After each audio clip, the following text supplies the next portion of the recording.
Today I'm going to redo an old video from like 5 years ago, back when I didn't know what I was doing. I saw it recently and I thought, that's embarrassing. I didn't know what I was doing back then. Today I'm going to do banana cornbread. When I was in college several decades ago, I made a lot of banana bread and a lot of cornbread, and I decided one day to combine the two to see what it would taste like. And it is delicious. I no longer make either bread. I make only banana cornbread when I feel like making it. So let's make banana cornbread. First thing I want to do is mix my dry ingredients. So what I have here is 2/3 of a cup, which is about 3.3 ounces, 94 grams of all-purpose flour. And then 2/3 of a cup, 3.2 ounces, 91 grams of whole wheat flour. I like to combine whole wheat flour and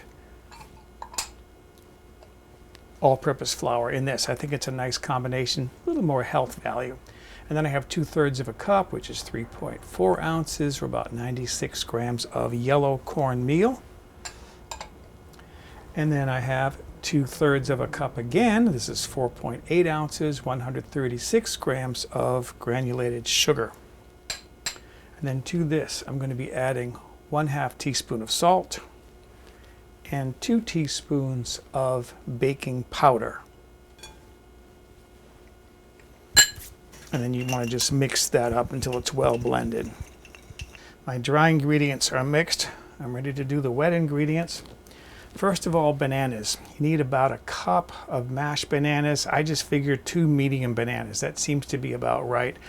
This red tape is on here because I got these at a reduced price at the store because they are overripe. Bananas there are normally 69 cents a pound.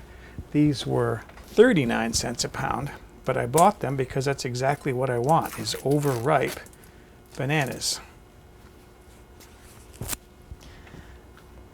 Because you want them to be as ripe and soft as possible. But you can see they're not all brown and bruised inside.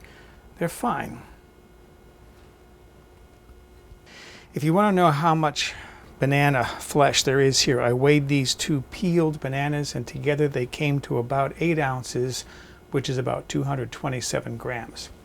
Now I'm going to add 1/2 cup of milk, that's 120 milliliters, and 1/3 cup, which is 76 grams by weight, of butter that has been melted. Finally, 2 large eggs. And I'm going to beat all of this together, mash these bananas, and combine all this. This is going to take a few minutes to get this all broken down. All right, that looks good right there. That's broken up pretty well, the bananas.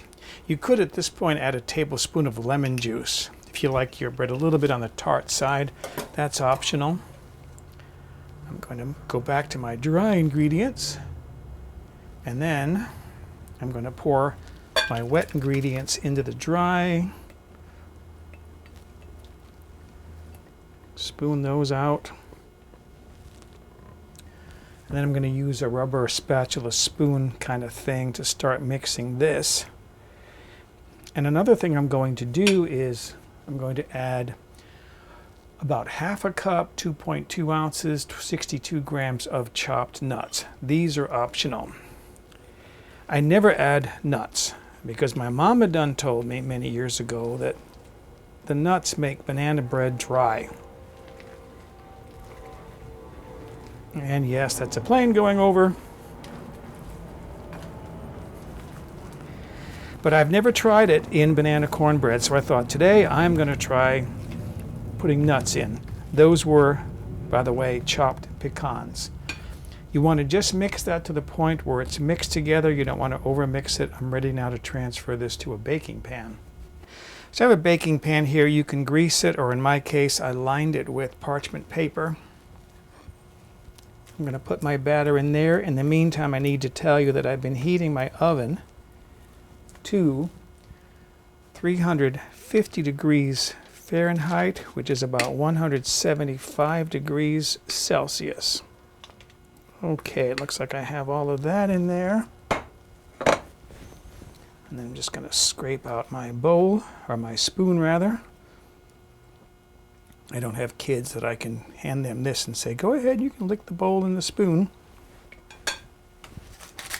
Distribute that a little bit. Take my clips off. And that is ready to go in the oven. The bread is in the oven. It's going to bake for about 50 to 60 minutes. I always use a instant read digital thermometer. I want to check the temperature inside. When it's between 195 to 205 degrees Fahrenheit, I know that it's done. That's about 90 to 96 degrees Celsius. Here is my bread out of the oven.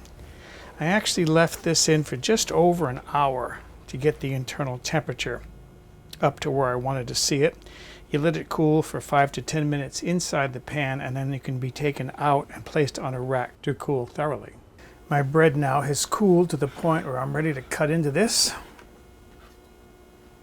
Let's see what this looks like on the inside. Nice, look at that. You can see the pecans in there, little bits of banana. Next step is to see how good this tastes.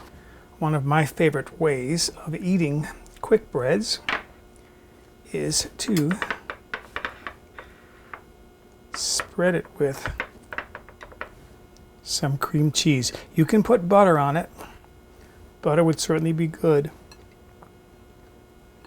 But I like quick breads with cream cheese.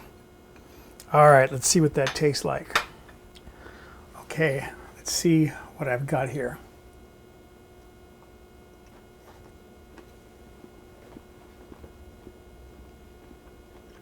Tastes like banana bread.